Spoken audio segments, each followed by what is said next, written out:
अस्सलाम वालेकुम स्टूडेंट्स। बहुत सारे स्टूडेंट्स ऐसे हैं जिनको उर्दू का पेपर हल करने की जो है वो समझ नहीं है। उनको पता नहीं चलता कि उर्दू का पेपर जो है वो कैसे सॉल्व किया जाए, कैसे लिखा जाए कि जिससे हमें नंबर भी हासिल हों और एग्ज़ामिनर को देखने में पढ़ने में भी अच्छा लगे।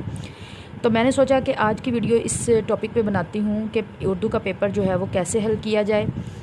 तो ऑब्जेक्टिव पार्ट सॉल्व करने के बाद जब हम इस इंशाया की तरफ आते हैं तो सबसे पहले हमें क्वेश्चन देखने को मिलता है कि जो नीचे दिए गए शेर हैं इनकी तशरीह कीजिए। अब शेर जो होते हैं वो दो मिसरों पर मुश्तमिल होते हैं, मिसरा नंबर 1 और मिसरा नंबर 2। ठीक है, दो मिसरों से मिलकर जो बनता है उसे शेर कहते हैं। मैंने यहाँ पे एग्जांपल ली है, जीऊँ तेरे दर पर मरूँ तेरे दर पर, यही मुझको हसरत यही आरज़ू है। तो ये वाला शेर मैंने लिया है। अब इसकी तरीक़ाकार जो है वो मैं जल्दी से आप लोगों को समझा दूँ कि कम वक्त में ज़्यादा चीज़ें समझा सकूँगी।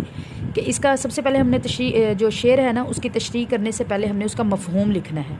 अब उस मफ़हूम में क्या आएगा, सिर्फ 2 लाइनों की बात आएगी कि जो शायर है वो इस शेर में क्या कहना चाह रहा है। इस शेर में शायर हुजूर सल्लल्लाहु अलैहि वसल्लम के दर पर जीने और मरने की ख्वाहिश कर रहा है। हमने सिर्फ उन जो 2 मिसरे थे उनको 2 लाइनों में लिख कर उसका मफ़हूम बयान कर दिया है। अब हम चलेंगे तशरीह की तरफ। तशरीह जो है वो इसी तरीके से हमने उस मफ़हूम को, उस शेर को हमने एक्सटेंड करते जाना है। ठीक है, कि जो शायर है वो हुजूर सल्लल्लाहु अलैहि वसल्लम की मोहब्बत में इस कदर वो मुब्तला है, इस कदर वो हुजूर से इश्क और मोहब्बत रखता है कि वो चाहता है कि वो अगर उसको उसकी ज़िंदगी हो तो वो भी हुजूर के दर पर गुज़रे, अगर वो मरे या उसको मौत आए तो वो भी हुजूर सल्लल्लाहु अलैहि वसल्लम के दर पर आए। ठीक है, तो आप लोगों ने जो है वो इस शेर की तशरीह करनी स्टार्ट कर देनी है। अब जो तशरीह है उसको कम से कम आपने ये हाफ पेज और ये फुल पेज यहाँ तक आपने तशरीह करनी है, तो ही आपको जो है वो अच्छे नंबर मिल सकते हैं। एक शेर की तशरीह का बता रही हूँ कि आपने कम से कम 1.5 पेज की तशरीह करनी है। और हमेशा जो भी है आपने तशरीह करनी है, ख़ुलासा लिखना है, मरकज़ी ख़याल लिखना है या स्टोरी लिखनी है, जो भी आपने चीज़ें लिखनी है वो हमेशा पैराग्राफ की सूरत में लिखनी है। ठीक है, पैराग्राफ की सूरत में लिखनी है। ये नहीं कि आपने यहाँ से शुरू हो गए और यहाँ तक आपने जो है वो बस एक ही लाइन में लिखते गए, नहीं, पैराग्राफ की सूरत में लिखनी है। और हर पैराग्राफ कम से कम 5 या 6 लाइनों पर मुश्तमिल होना चाहिए, बस, इससे ज़्यादा नहीं। अब अगर हमने एक पैराग्राफ यहाँ से स्टार्ट किया है तो 1 2 3 4 5 6, मैक्सिमम 6 और कम से कम 6 लाइनों पे हमारा पैराग्राफ ख़त्म हो जाता है। ठीक है, हमारा फर्स्ट पैराग्राफ ख़त्म हो रहा है। इसी शेर की तशरीह अभी चल रही है लेकिन हमारा पैराग्राफ ख़त्म हो चुका है। फिर हमने अगली जो बात है वो हमने फिर पैराग्राफ दूसरा जो है वो बनाना है, तो फिर यहाँ से स्टार्ट करना है। कभी भी पैराग्राफ जो है वो लाइन के यहाँ शुरू से स्टार्ट नहीं करना, बल्कि थोड़ा सा गैप देने के बाद यहाँ से पैराग्राफ स्टार्ट करना है। और जो भी आपने बात लिखनी है, चाहे वो शेर की तशरीह है, चाहे वो आपका ख़ुलासा है, चाहे वो मरकज़ी ख़याल है, चाहे वो स्टोरी है, जो भी चीज़ है आपने हमेशा पैराग्राफ की सूरत में लिखनी है। पहला पैराग्राफ यहाँ से स्टार्ट होगा, यहाँ पे एंड होगा, यहाँ पे एंड होगा, यहाँ पे जहाँ पे भी आपकी लाइन ख़त्म हो रही है आपने उस पैराग्राफ को एंड करने के बाद जो है वो दूसरा पैराग्राफ स्टार्ट कर लेना है।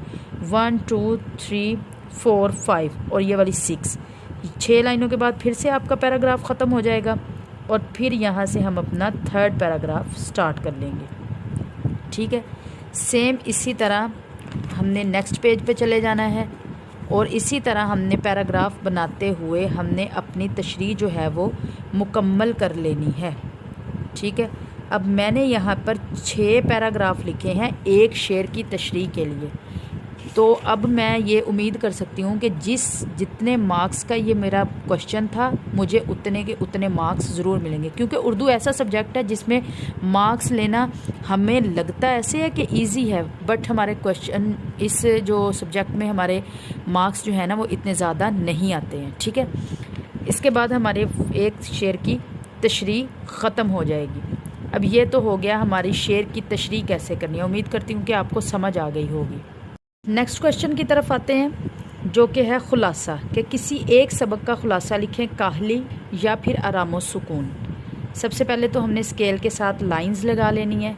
ताकि हमारा जो पेज है वो खूबसूरत लगे और डिवाइड हो जाए कि हमने अपना जो राइटिंग है हमने कहाँ से स्टार्ट करके कहाँ तक हमने बस उसको जो है वो एंड करना है। ये ना हो कि यहाँ से कुछ लाइंस जा रही हैं, कुछ यहाँ पे जा रही हैं, इस तरीके से हम इसको एक लाइन में ले आते हैं। ठीक है, अब हमारे पास एक क्वेश्चन आ जाता है कि किसी एक सबक का खुलासा लिखें, काहली या आराम सुकून। अब हम स्टार्ट कर देते हैं जी, खुलासा आराम सुकून। ठीक है, और अब हम यहाँ से अपना जो है वो स्टार्ट कर देते हैं जी। इस सबक में या इस खुलासे में मुसन्निफ़ ने ये कहा वो कहा, तो ये हमारा बिल्कुल रॉन्ग तरीका है। ठीक है, इस तरीके से कभी भी आप लोगों ने खुलासा जो है वो स्टार्ट नहीं करना। प्रॉपर तरीका इसका क्या है, अच्छे तरीके से जो हमने इसको स्टार्ट करना है उसका ये हो सकता है कि जैसे ही हमने ये क्वेश्चन पढ़ा हम लिखेंगे अपने आंसर शीट के ऊपर खुलासा, फिर हम यहाँ पे लिखेंगे सबक का उन्वान। ठीक है, सबक का उन्वान, फिर लिखेंगे मुसन्नफ़ का नाम, मुसन्नफ़ का नाम। यहाँ पे सबक का उन्वान फॉर एग्ज़ाम्पल हम लिख रहे हैं आराम व सुकून का खुलासा, हमने चूज़ किया जी हमने आराम व सुकून का लिखना है। उसके बाद हम मुसन्निफ़ का नाम लिखेंगे इम्तियाज़ अली ताज।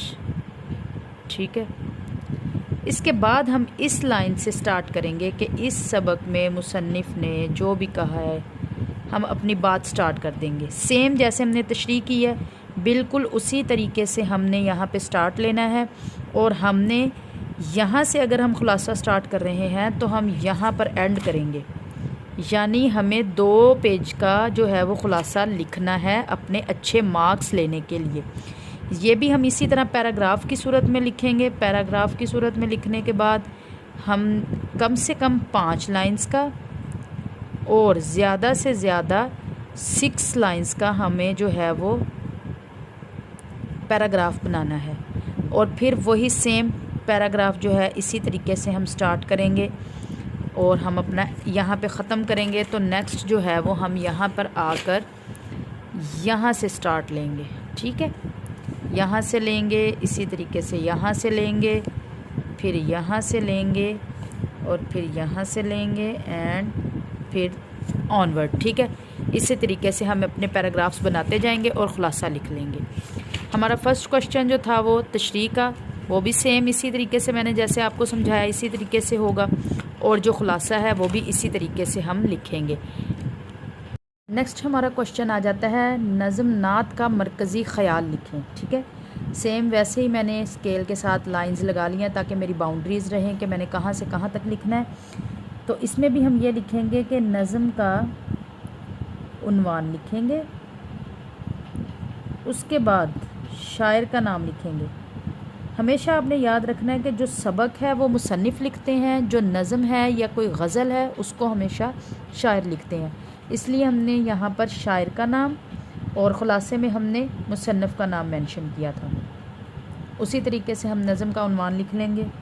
नज़म का उन्वान है नात और शायर का नाम है अमीर मिनाई, और उसके बाद हम अपना मरकज़ी ख़याल जो है वो स्टार्ट कर देंगे। मरकज़ी ख़याल के लिए कम से कम आपको 1 पेज और ज़्यादा से ज़्यादा 1.5 पेज जो है वो लिखना पड़ेगा, तो ही आपको अच्छे मार्क्स मिल सकेंगे, वरना जो है वो आपको अच्छे मार्क्स नहीं मिलेंगे। एग्ज़ामिनर जो है वो जब भी आपका देखेगा पैराग्राफ की सूरत में लिखा हुआ है, नज़म का उन्वान है, शायर का नाम है, तो उसको समझ आ जाएगी कि बच्चे ने अच्छा लिखा हुआ है। तो हमेशा कोशिश करनी है कि उर्दू का पेपर जो है वो अच्छे तरीके से लिखें, अच्छे तरीके से सॉल्व करें, ताकि जो है वो हमें मार्क्स जो है हमारे किसी भी सूरत में जो है वो कटने के चांसेस जो है वो कम से कम हों। उम्मीद करती हूँ कि आपको जो है वो उर्दू की राइटिंग, मरकज़ी ख़याल, तशरीह और जो ख़ुलासा है ये किस तरीके से लिखते हैं, कहानी जो है, स्टोरी जो है वो किस तरीके से लिखते हैं, इसकी समझ आ गई होगी। तो मज़ीद इस तरह की अच्छी अच्छी इन्फॉर्मेटिव वीडियोस देखने के लिए मेरे चैनल को सब्सक्राइब करें और वीडियो को लाइक करें, शेयर करें और बेल आइकन को प्रेस करना मत भूलिएगा। अल्लाह हाफिज़।